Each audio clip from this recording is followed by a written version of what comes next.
Hello, welcome to the Week in Review. I am Mudumbuj. In today's program, Kanifing General Hospital has been designated a COVID-19 treatment center, which invites the question, so where do non-COVID related patients go? We'll hear from the Director of Health Services later. And the Fiscal Transparency Report 2020, this is the U.S. State Department's report, indicates that Gambia has made significant progress, but the audit reports of government accounts are not published on time. We will hear from the boss of the National Audit Office and the crisis in Mali, which seemed to be deepening recently all the time.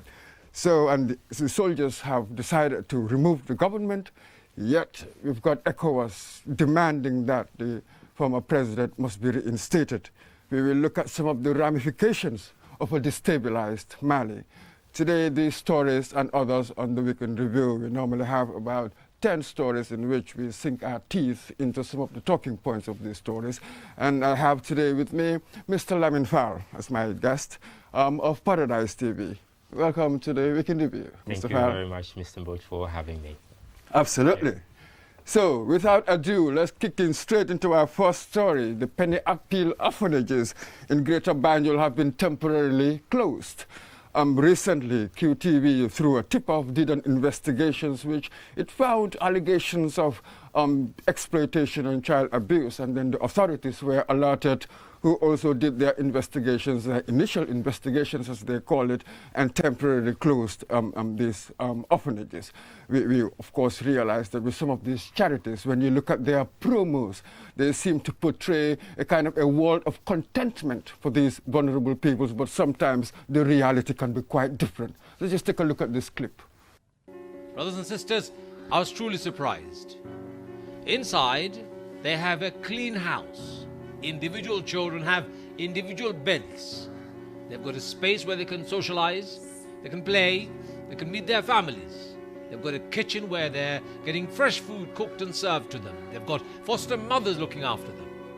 That narrative is contrary to what is seen in this mobile footage, which shows dozens of children at a Penny Appeal orphanage in Bigelow sleeping on the bare floor and sharing small mattresses, a scene which shows the children's very poor living conditions. There, Lamin, in the end, our reporter there shows the conditions of the children, the reality of it. So sometimes we are not accusing Penny Appeal of anything. The investigations are still ongoing. Yeah. But we can understand that sometimes the rhetoric is just so different from the reality, as that really showed. Well, looking at the footages, you could see a clear difference between the two. The first is trying to show you that whatever support that they are giving is one that is actually helping these kids, because they're in a conducive environment. They are in an environment where it is safe and it can be called home. And in the second, which is actually the reality on the ground in the Gambia here, is telling a totally different story. It is telling you that these kids are actually suffering where they are, because from what I see, there is not even a mattress in any of the rooms that have been shown in the footage. So this is a call for concern, really, because the promotion is trying to, in my own view, trying to get all the people to come and support whatever Penny Appeal is doing, try to support their initiative by making sure that they support charities, take their hard-earned money, spend it in these things. And the reality is totally different. Absolutely. I mean, the despicable state of those kids is really quite disheartening. Yeah. And talking about the donors, in fact, we heard from one famous donor, really, Amir Khan, the British boxer, who came out saying that he was really appalled, really outraged by a whole of these things. Apparently, these people, they go on his phrase, they pull the heartstrings of people to give them money. Yeah. But when you see some of these episodes, these occurrences, then you begin to wonder. But again, here the next question for us would be, where are in this country the oversight authorities? The problem really starts from the onset, how it all came about. Who is Penny Appeal in the first place, or what is Penny Appeal? What are they doing? How are they going to ensure that whatever they are doing in this country is going to further the development of the Gambia? Because these kids, as we all say all the time, our children are the future of tomorrow. And if they are being subjected to these harsh conditions, then their tomorrow is more or less doomed, if you ask me. So how did penny appeal come into being in the Gambia in the first place? I've also looked at the report that is currently circulating, mostly on social media and on mainstream media as well, and it actually shows that they've been operating even without license. So basically, they've been operating in the country illegally. Where are authorities who are responsible for giving licenses for orphanages to operate in the country in the first place? Are there any procedures put in place for them to be able to monitor and evaluate some of these institutions that are set up in this country? And then again, it just leaves a bad taste in our mouths. What are our authorities really doing? Do they really care about the welfare of their own citizens or even the kids? And then again, the question goes down to the parents of these kids. Because if you have your kid given to an orphanage, are you monitoring the child? Are you doing a constant visit to where your kid is going to where your kid is being kept? Do you know the condition that your kid is living in? And, all of these questions remain unanswered as far as I know. Absolutely. But when you say there, are they serious? I mean, it beggars belief that they wouldn't be serious. I mean, often they'll come and tell you there's a lack of capacity and all sorts of things. They'll give you all sorts of reasons why they're really going to do their job, that sort of thing. But we really need them because we remember that in the first place, these parents who give their children away, there's not much they can do. Often, perhaps there isn't much education. Economically, they cannot do much. So the kind of oversight that they need to do to ensure that their kids are doing okay, they might as well just have their kids. There are circumstances that make them do that. So you really expect the authorities who are responsible really to do their job. I quite agree, because the ultimate responsibility to take care of these kids lies on the government. It lies on the government. From their parents, it is on the government. And so far, there is an organization, operating in the country. It is the responsibility of the regulatory authorities to ensure that they monitor their progress, monitor whatever they are doing, just to ensure that they are doing things in the right manner, making sure that they are following the rules and regulations of the country, and also to ensure that the lives of these kids are not endangered in any way. And all of these things are missing in this process. You earlier mentioned that maybe the excuse would be they lack capacity and all of these things. That is never an excuse for me. As a government, things are never meant to be simple. They should understand it from the onset. And whereas you do not have the capacity to monitor a certain situation, it's better not to even have the situation in the first place. Try to be proactive rather than reactive, because the way I see it now, things have already gone out of hand. We do not even know the extent and at which the damage has occurred. We do not know, how much affected these kids are as it stands right now, because investigations are still ongoing. For how long have they been subjected to all of these inhumane treatments in this orphanage? So Absolutely. The government really has failed the kids, as far as I am concerned. The regulatory authorities have failed the kids, and to some extent their parents as well. Absolutely. So they have an explaining to do. Yes. They have to give us yes. explanations.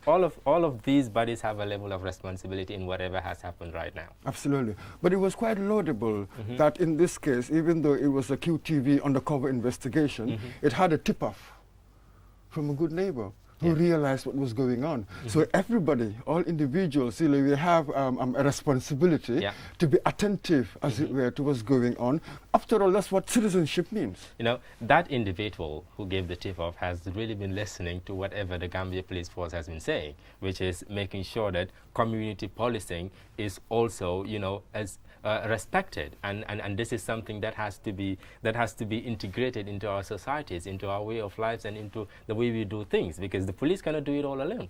The police cannot do it all alone. The regulatory authorities cannot do it all alone. The government, which is us, cannot do it all alone.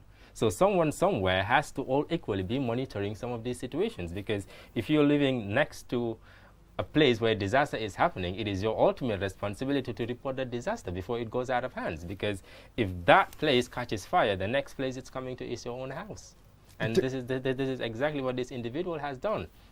Do what a right citizen would do, a patriotic citizen would do.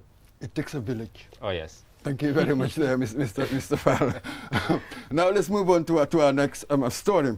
Carnifing General Hospital has been designated now a COVID-19 treatment center, so which made a lot of people wonder, okay, so what about people who've got conditions that are non-COVID related? Where would they go? What's going to happen? Let's just listen to the director, the authorities there telling us what. So the reason is that it's a contingency. You have patients who are COVID positive but will need other type of treatment, specialist treatment. Maybe they will need surgery, maybe they will need other things. And so we want to redistribute the patients as much as possible. So COVID patients that are going to different hospitals within this catchment area can all come to Carnifing General Hospital. And then the other cases that were supposed to be in Carnifing General Hospital will be redistributed to the other facilities also. Yes, we've just seen that. So they are going to redistribute, which also invites the question, how prepared were these people, these organizations to which you are going to redistribute? Was this part of the plan all along, that in case we find ourselves in such circumstances, we will redistribute? Or is it simply ad hoc? Well, my sixth sense is telling me this is something that they just decide to come up with. Now that the country, I can say, or the health sector is absolutely overwhelmed as a result of the COVID-19 situation. And let's just find an easy fix. That's how I say it. And this easy fix could be detrimental in a lot of ways, because aside the COVID-19, there are all the ailments which, you know, are very well known in this country. And Serekunda, or the Carnifing General Hospital, is one major hospital apart from Banjul, as far as I know. So what is going to happen to all of these patients that are currently housed there, by the way? What is going to happen to them? These other health facilities they are going to be taken to. How prepared are these institutions? As far as I know, again, initially when the COVID-19 situation started and we went on a visit to the Carnifing General Hospital, they had an isolation center, but this was just one building, and they had just one bed. Only one bed with a ventilator, and that ventilator was not even functioning at the time. So have they again equipped the hospital to be able to meet whatever requirement that is going to be needed when it comes to addressing issues of the COVID-19? I do not really think so. It is really sad that as a country we are never ready for any situation, be it good or bad. That's how I see it. When it comes to the COVID-19, we had an entire 3+ months to prepare. We did not. And now that we are getting overwhelmed, we just want to find an easy fix, which is equally going to be detrimental. Absolutely. The way I see it. Yes. So that also called the preparedness, because you were hearing on the airwaves, lots of talk about how prepared we were. Now it is beginning to unravel, given the reality. There is no preparedness, yes. Mr. Bush. There is no preparedness, really. And the Carnifing General Hospital could have been spared. They could have spared the hospital and find a way to come up with temporal treatment centers. They can build tents. We have other places that are absolutely empty. The hostel is here at the Bakau Independence Stadium. They can use the hostel as a treatment center. The OIC conference hall is also here. It is not being used at the moment. They can use it as a treatment center. Here against the conference itself, which is in 2022. So there are a lot of other options which this government or the health ministry could have taken advantage of, and not the Carnifing General Hospital as far as I am concerned. I am not a health expert. They know what they are doing, but from my point of view, I do not think it is the right decision to take at this point in time. Absolutely. And here it's quite interesting. Maybe we should look to organizationally. Yes, one is not a health expert, but here is a combination of health and organizational ability, organizational craft. So far we know that, for instance, so the Cabinet Subcommittee on the COVID-19 response team, I think that they are ahead. I think the VP is really ahead of that. I mean, then we created something else, the National COVID Coordinator, that sort of thing. Yeah. I mean, I have to be honest with you, I'm not really sure whether I would want to have someone like the VP. I'm not sure what experience the VP has got in handling emergency situations such as this. If I compare that experience maybe to somebody like an Alassane Senghor. So perhaps if we had properly, around March, a proper national COVID response team with competent people, perhaps we would have been able to avert some of what we are seeing right now. The problem with this government and many other African governments is the fact that they wait for things to escalate before they take action. Most of these governments you see, especially within the West African region, they are more of a reactive government than proactive. And this is a major problem that we have to deal with for God knows how many more years to come. The problem is leadership. as far as I am concerned. The problem is organization. The problem is willingness to do what is right and at the right time. All of these things are missing. For instance, when the VP was sick, when she was also confirmed to be carrying the coronavirus, who was heading the task force at the time? Do we know? Was there any form of communication to inform the public as regards to what is happening? None of that has happened. So apart from the problem of organization, apart from the problem of logistics, there is a major problem of communication, which to me is the fabric that should be pushing whatever fight we are doing at this point. And that is the main thing that is missing. There is no form of communication whatsoever that is impacting the lives of Gambians at this particular point in time. Gambians do not get information when they have to or when they need to. And this is something that they have to solve. If it is not solved, we are going to be going around in circles. Whatever we are doing is just going to be, you come to point A, come to point B, back to point A, back to point B. That's it. No positive anything. And this time it's a deadly circle, Oh, yes. given what Oh, we're yes. facing right Oh, now. yes. So as you've said, we've seen it in other parts of the world. That strategic communication, that's really what you need for people to prepare themselves in Yes. an emergency. Yes. But it seemed to be... Well, you and I can attest to the fact that we still have, quite a few people outside who do not even believe that the COVID-19 is in the Gambia, or there is even COVID-19 around the world. They might see people dying and they'll be like, well, maybe this is not a sickness for Gambians or for Africans because we have enough melanin in our body, or because we are some sort of a particular, species of the human race that are immune to this virus. Meanwhile, communication can solve all of these problems. But who is coming out to talk to who? No one. Absolutely. So we have a big problem really as a country. We have a long way to go. We have to rise to the challenge. Thank you very much there, Mr. Lamin Fall, for your views there. Now to our next story. The U.S. Department's Fiscal Transparency Report 2020. It was on Thursday that the National Audit Office organized a meeting, virtual of course, to explain why the finding in the report where it says that the Gambia, we do not publish our government accounts on time. Here we will listen to the boss of the National Audit Office telling us why. The delay in this thing, in the publication of our report is largely due to a lot of factors. Of course, all of these, there are capacity issues, but largely, mainly because the National Assembly have not been discussing our reports in time. As we speak, we have 2 reports with them, one of them over 1 year with them now. You can say, why don't you simply go ahead and publish the report? Of course you can do that. But you need the support of the National Assembly to get the recommendations in those reports implemented. Yes, Mr. Fall, there again, capacity popping up everywhere now. lack of capacity. But something else quite crucial there, the National Assembly. The National Assembly plays a very vital role when it comes to the work of the National Audit Office. And the fact that they're equally not doing their job when they're supposed to is going to hinder whatever effort that the National Audit Office is doing. Because if the National Assembly is not there to support or to complement their efforts, then there is no outcome at all. But to give an excuse that the problem is capacity, what capacity? What exactly is missing? Is it personnel? Is it the know-how? Is it the technical ability to do it? Or is it outreach? What exactly is the problem? Let us know. Capacity what? Absolutely. And talking about the National Assembly, they've also said that they've inherited a backlog. So you've got this chain reaction of this backlog, this inheritance of backlog all over. Someone is definitely not doing his or her job. That is the obvious fact here. Someone is not doing their job. And if someone is not doing their job in a process which, has to pass through point A, then to point B, then to point C, if there is a breakdown in the chain, then it doesn't get to the last person. And the last person really cannot do anything.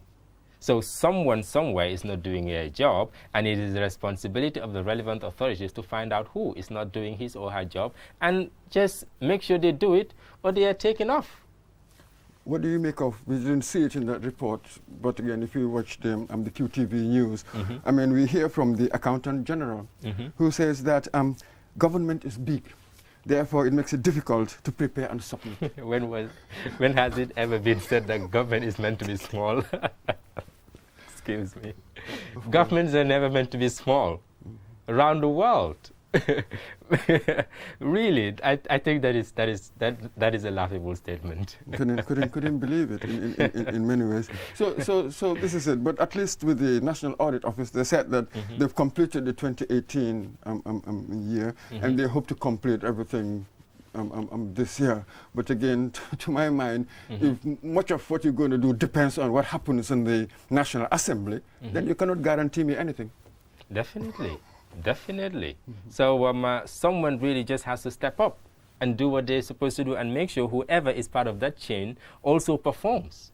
They should be evaluating the performance of every individual in that group, and whereas someone is lacking in their responsibilities in executing them, they be replaced with someone who will be able to deliver. Because, we should not lose sight of the importance of some of these audit documents that the public will later on see, because it provides three answers.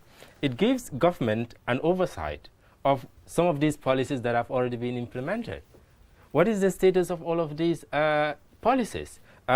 Is the right institution doing what they're supposed to do? Are the funds that have been allocated to this project being utilized properly? It again gives an insight. What is the level of performance when it comes to this particular project? How far has this project gone when it comes to its implementation and achieving its outcome? And again, it also gives them a foresight of what lies ahead. But if these reports are not published, or the public, which again has the responsibility to hold government into account, then nothing really works. There is no transparency, there is no accountability, and of course there will be no development. Absolutely. So don't you one sometimes gets the sense, really, that there's a kind of dysfunctional bureaucracy, as if the people really have no idea what to do. They're kind of groping in the dark. We see that sometimes they take a decision and then they have to reverse it, or they'll issue a statement, a press statement, and realize that there was one or two things wrong, or it was incomplete, so you reverse it. Do you get a sense of a bureaucracy that's still trying to find its feet? Or in many ways. Or maybe every individual in the circle wants to be seen as the one doing all the job. There is little coordination as regards to what they are doing. They're not complementing each other's efforts. And hopefully, Mr. Boy sitting next to me is trying to make me look bad. When actually I should be complimenting whatever Mr. Boy is doing, or when Mr. Boy should be complimenting what I'm doing. So if there is not this connection, because government is very funny.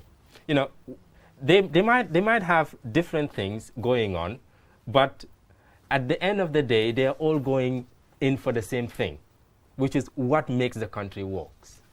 What is going to develop this country?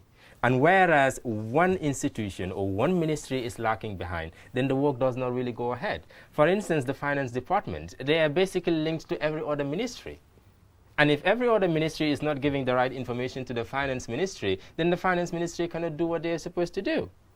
So it's teamwork. It is teamwork, and they should be able to find that one that link that can make them work together as a team, to ensure that what we have in front of us is the National Development Plan. This is the blueprint that we have. And whatever we are supposed to do should align with this blueprint and ensure that we achieve what the blueprint says. And whereas they are not doing that, then they are failing us. They are failing themselves, and they are failing the country. And they are just wasting public funds. That's it. So where you expect to see complementarity, you're seeing sort of almost like rivalrous individual units doing their own thing. And each person almost trying to make themselves richer by the day. Who should be the glue in all of this? The president. Thank you very much, Mr. Bar. A new helpline has been created for sexual and gender-based violence victims, really. It was created by Paradise Foundation, particularly in this era, in this COVID pandemic. We've realized that sort of violence against women has been really going up. It's been spiking as much as the rate of infections as well. Let's just take a look at this clip. yaa ngi woote si Landing Dimbal GBV naka laa la mën a dimbalee. ebe kiliro ke ka GBV mako ero pundalto si mako eno nyaadile anna da damugal balal GBV honno balira mami. You're calling the gender-based violence helpline 1313. How may I help you?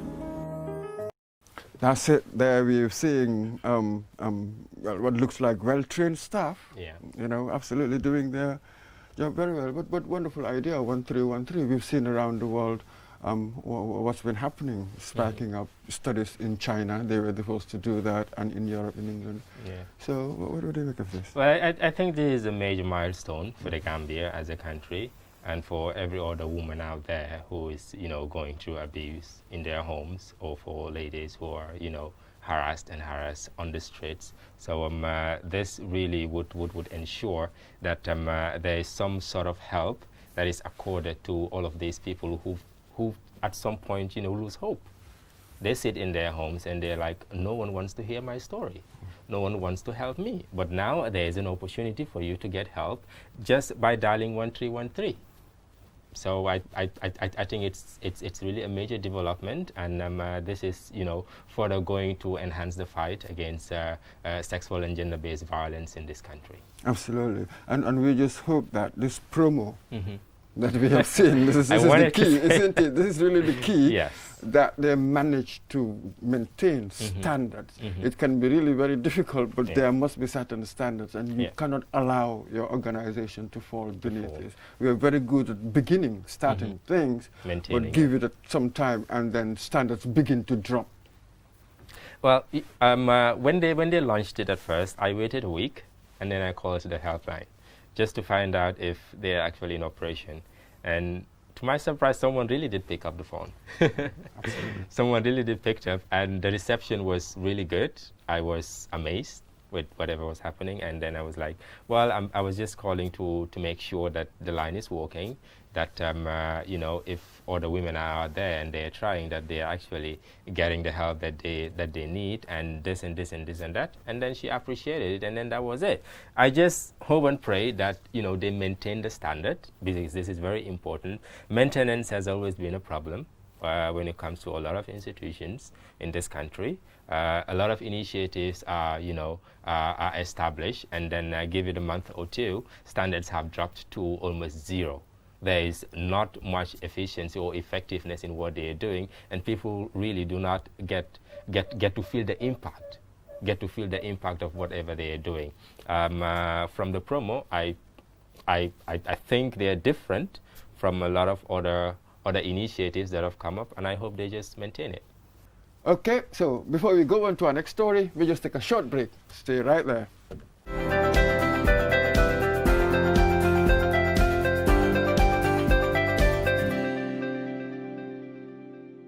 From an early age, we value the feeling of speed, the thrill of the wind as we rush to our destinations, the feel of our feet bounding over the ground, the way the world blurs as we rush by. Faster, faster than a ray of light, I'm flying. I have one speed, I have one gear.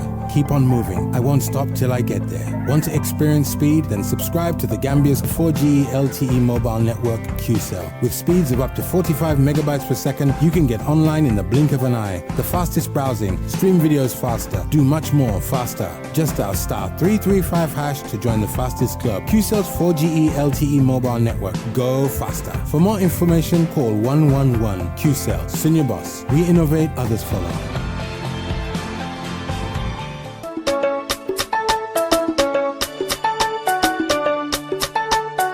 Nanga dem namu nala de. Maro ya. Wa Fatima. Wa. Ki la fi ñewon ngente. Mom la. Wa Fatima yow lan moy sa secret? Ci lan. Dama gis yow dal ak deug yalla sa xale mom dafay rafet masha Allah. Cri du dara du afresco. Afresco. Wa li moy afresco. Lekki xale la. Serelak la, mbox lañ ko liggéeyee. Sa doom su koy lekk dina healthy, dina sawar 100% vitamine la am. Afresco. Ay mako soxla fan la ko mëna amé. Yomb na bépp bitik boo dem marché wala supermarket mu fa wala nga daagu ba Barthès Serekunda nga jëndee ko fa mun ngaa dem tamit seen maakaan bu mag ba fële sa Banjul Liman Street bi nga am afresco mun nga leen call si 777 2398 wala 223 5801 wala 739 3301 afresco mooy lekki xale bi gën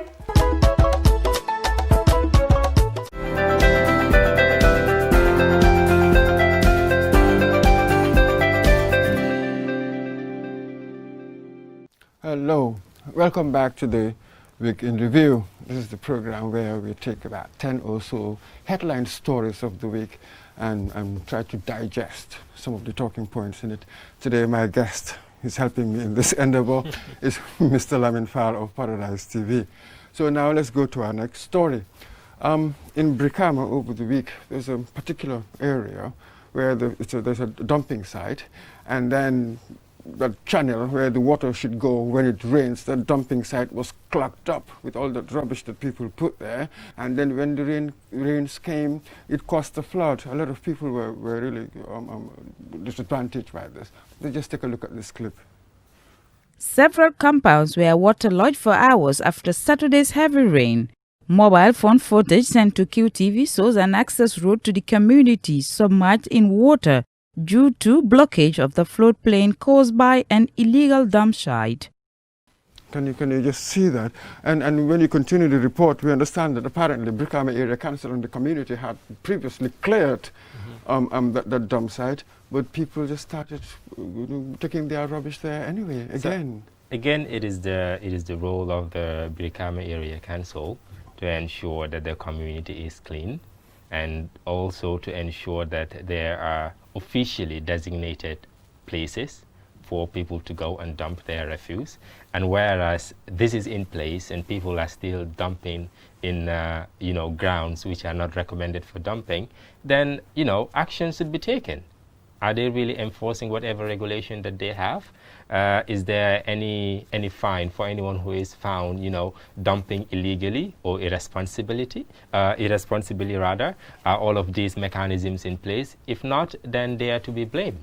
Absolutely. Yeah, if not, they are to be blamed. Yes, so you touch on a very good point there. I mean, if you do not want people to dump in these illegal sites, then create legal ones. Yeah, where they can go and do it. Simple. And then enforce. I mean, but again, this is it. Everywhere we touch, we keep on going back to the same theme.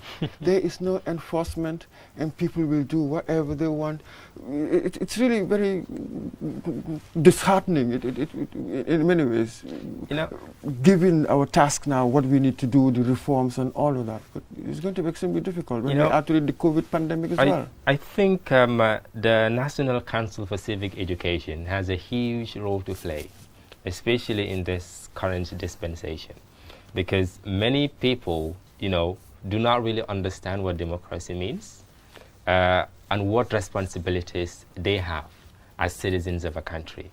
And whereas these two are lacking, lack of understanding for democracy and not knowing what your responsibilities are, the tendency for you to do anything anyhow, showing no regard for laws or regulations of the land, is very high. And this is where the National Council for Civic Education should come into play, by visiting communities and enlightening people on a daily basis if necessary. Let people understand what they are as citizens and what is expected of them as citizens of a country. This is something that is very, very, very, very important. But again, the Brikama Area Council, as an institution, bears the ultimate responsibility. Let them do what the KMC is doing. They have their Mbalit project. They're going around communities collecting trash and, taking it to the main dump site in Bagote. What is wrong with the Brikama Area Council equally doing the same thing? I live in West Coast region. I cannot recall when last that we have a truck come around our community to collect trash, saying that they're going to dump it. People cannot keep trash in their homes. They definitely cannot do it. So there has to be a mechanism in place to ensure that people are able to dispose of their refuse responsibly. And this can only be, complemented by the efforts of the Brikama Area Council. And whereas this is lacking, people are going to resort to other means of getting waste out of their homes. They cannot live with it because it is not healthy. It's that simple. Absolutely. So, the responsibility can be divided, but the ultimate responsibility lies on the Brikama Area Council. But the whole problem again boils down to people knowing what is expected of them as patriotic citizens of a country. Absolutely. And for us to have a structured mechanism in place for sustainability. Otherwise, what are you going to have? You're going to have this ad hoc, let's go and clear it, and then people will come and do it again. Then you go back. That is not sustainable, isn't it? That's difficult. How do you have a structured... They clear it and they have a signboard standing, no dumping, order by BAC. Means nothing. It means nothing. Meanwhile, that is as short as, the length can be measured from my toes up to my knee. That's all. Some people don't even see it. So really, there has to be measures. I'm not going to tell them what their job is. They took up the job. They know what the TOR says, and they know what is expected of them as public officials. And this is something that they have to do. If you cannot do it, leave the office. Let someone else that can do the job come and do the job. It requires reasoning. It requires having a goal, having a vision of something, or having that level of commitment to want the best for your people. That is what is expected when you are serving in a public office. Sound analysis there. Thank you very much, Mr. File. Now to our next story. During the week, the grade 12s took their exams. Grade 12 students took their WAS exams. And the minister responsible went round on a visit to see whether the schools were observing the social distancing and all the regulations. Let's just take a look at this clip. The visit gave the minister the opportunity to see and gain first-hand information on current situation in schools. This year's examinations should have taken place earlier April this year, but they were delayed due to the coronavirus pandemic. Yes, and Mr. Fowler, I understand that the attendance, they had good attendance because they were worried that perhaps some parents might decide, because of the risks, they wouldn't let their kids go and take the exams. And we've also heard from other students that they were worried of the risk. Just at the time that we've got this spike, now we're asking them to go and take their exams and that sort of thing. But it seems to have gone on quite well, and from the footage there we saw, they kept on, the physical distancing regulation was observed. Well, the problem of having parents, stopping their kids from taking the exams would not really be a problem in Gambia. Excuse me for the language, but this is simply because people are not getting the right information as regards to the extent of damage that this virus can cause. That is a problem. There is no deep understanding of the impact of this virus and what it can do. There could have been other means of conducting these exams. I'm not going to tell them how again, but there are other means in which they could have done it. Same again, all the same. They've successfully launched it, and it is ongoing now. Kids are attending. They are all, with the new normal, wearing their mask. And we visited a few schools as well, and you see, buckets or maybe hand wash basins there with sanitizers and all of this stuff.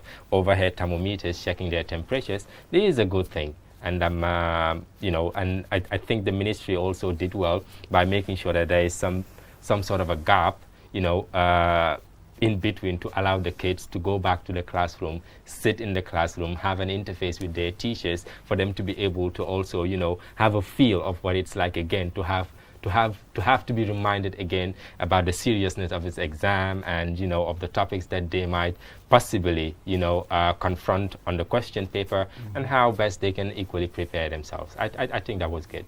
Absolutely, very refreshing. Thank you very much there, Mr. Fal. Now to our next story. Gambians in Beirut, Lebanon, want to return home.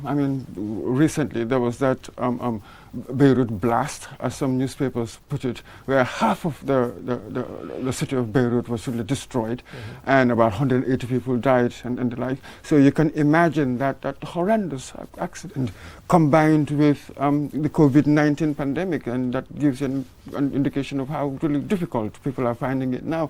So but Gambians living in Beirut, they're demanding to be returned, to be repatriated by the government. Let's just take a look at this clip. Some Gambians in the city are demanding to be repatriated by their government. Last Thursday morning, women who can be seen in this mobile phone footage stormed the Gambian consulate in Beirut, angrily protesting to be flown back home. I'm there. To be fair to the minister, I think they've issued a statement saying that they're doing all they can to repatriate them. But one wonders, why did it have to come to this? The protest, one imagines that, those people, the Gambians in Beirut, were talking to the authorities. One would have thought that this sort of thing could have been handled well. So one wonders, if they had to wait until there's a protest, then they do something about it. Quite interesting there. Again, back to what we said earlier, reactive than proactive. But again, this situation to me, it's a bit complex because I still, find it hard to to take my head around what actually the problem is. Are these women held in Beirut against their will? Are they being subjected to inhumane treatments? Or were they there out of their own will, going there to search for greener pastures, and now they cannot afford their air tickets to come home? What exactly is the problem? This I cannot establish, and no one is really talking about it as regards to what is exactly happening. I have not heard anyone talking about it. Instead, what I see is, social media outrages, people talking or speaking out their opinion on the issue, what they do, or what they know about it, or what they suspect is happening. But it is the ultimate responsibility of the government to consult these people, find out exactly what their problem is, and communicate it to the Gambian people, because we are equally concerned. These are our sisters. These are our sisters. Some of them might even be mothers. So we do not really know what is happening, what the problem is. And even whereas, they went there in search of greener pastures, and now they want to come home but have no money to pay for their air tickets, the Gambia government, again, has a responsibility to airlift them from Beirut to this country. That's it. So this because it is their citizens. That should be the bone of contention again. But we should also be able to establish what the problem is exactly, how it started, to be able to have a perfect approach. But this is absolutely, this is the point, isn't it? I mean, as a Gambian, I go somewhere else, I fall into some difficulty. Yeah. I think it's your entitlement to go to the embassy or the consulate, whatever there is. So this is it. Before this protest, one wonders whether there was an engagement to talk about it, and then what happened. You are right, there are many ifs around this, but at least now they've said that they will try to repatriate them as quickly as possible. Yesterday, nobody knows. Yesterday I read an article, and it stated that there is this particular lady, a Gambian as well, who wants to sponsor these ladies to come back to the country. But the embassy or the Gambia government, I would say, because the consulate there is there in the name of the Gambia government. So I can say the Gambia government is not willing to talk to the lady in question. So again, that's another communication that is out. We do not really know the veracity of the statement, if it is true that the Gambia government is not willing to talk to that particular lady who is willing to dip her hands in her pocket, take out funds and pay for these ladies to come back home. That equally is not clear. I expected this protest to come from Gambians who got stuck in other countries where the COVID-19 situation is actually disastrous. But with a situation like this, it's really an easy solve, I think, for the Gambia government. They shouldn't have allowed it to escalate to this extent. Thank you very much, Mr. Fall. Now to our next story. That's the OIC. Now they've appointed the contractors so that they can begin the 50-kilometer road project in preparation for the OIC conference in 2020. Let's just take a look at this clip. Negotiations have just concluded with the contractors. It's just a question of now signing the contract. As I said, one of them, the contract has already been signed. For instance, the hotel, we are also at the negotiation stage. Hopefully within the next 8 weeks or less, we might be signing the contract for the hotel, which is $100 million. Yeah, the VVIP lounge at the airport is at $10.5 million. And the contract, the work for NAWEC, the water and electricity combined, is $32.5 million. Lots of millions of dollars being talked about there. So that's it. Work must begin. Surely it will give some kind of facelift. A major the street. Absolutely. To this whole thing, of course, we had to delay. We had to defer hosting it because of ill preparation. So we hope that this time will be different. Well, hopefully it will be different. We still have a year plus to go.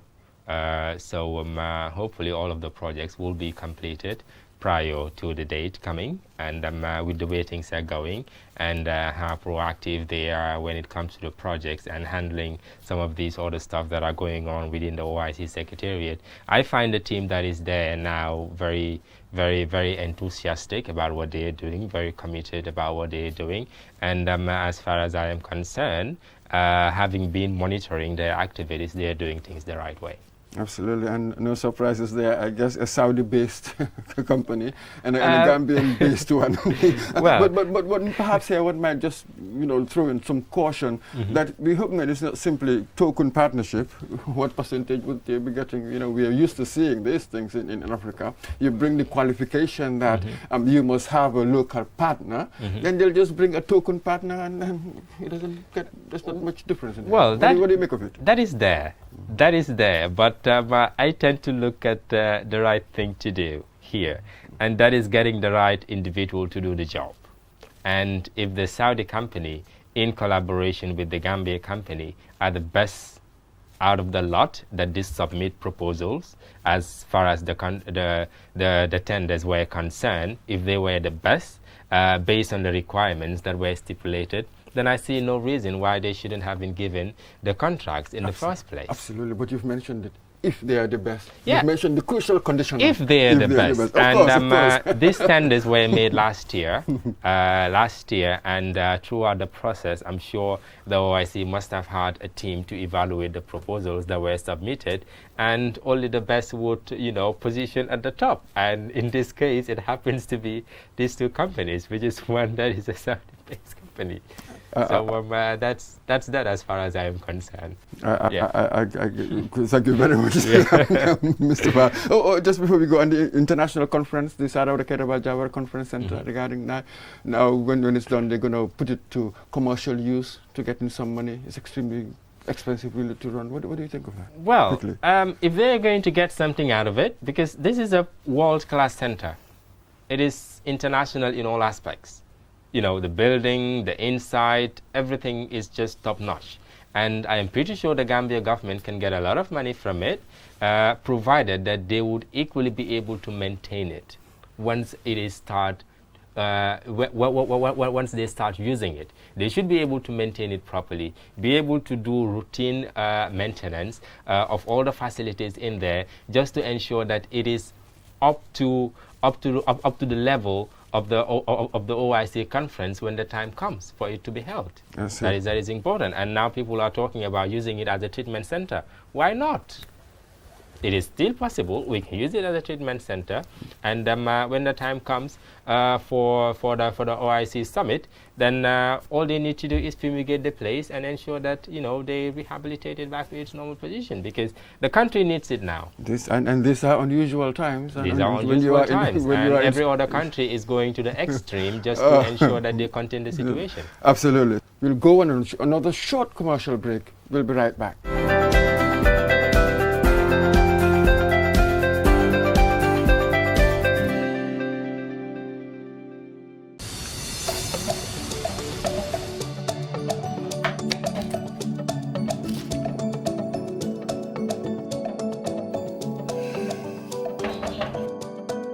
Jangha yaa ngi nice de xanaa da ngaa génn déedéet jonge si saal jonge si waañ maa ngi tooga sa xarimata yi ak sanse bii nga xam ne man ma jaaxle suma ndijaay ak xaritam yaa war a ñëw añ si tey te maa ngi nii suma mata yi kër yi ñëpp a tooy xaw ma nu maa def man du may toogee mata léegi Oryx gas lay toogee wóor na gaaw na yomba na te doo si tilim ñaar laa si jënd nag xaaral ma abal la benn ndax nga bañ a naaja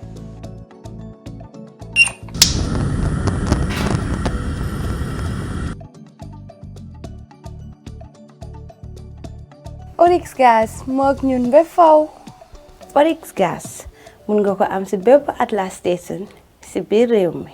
Right time, right place, right price. Promote your product, business, and brand to millions of viewers nationwide or across the globe.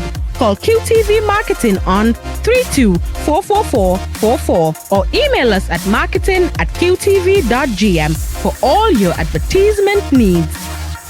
QTV Gambia, right place.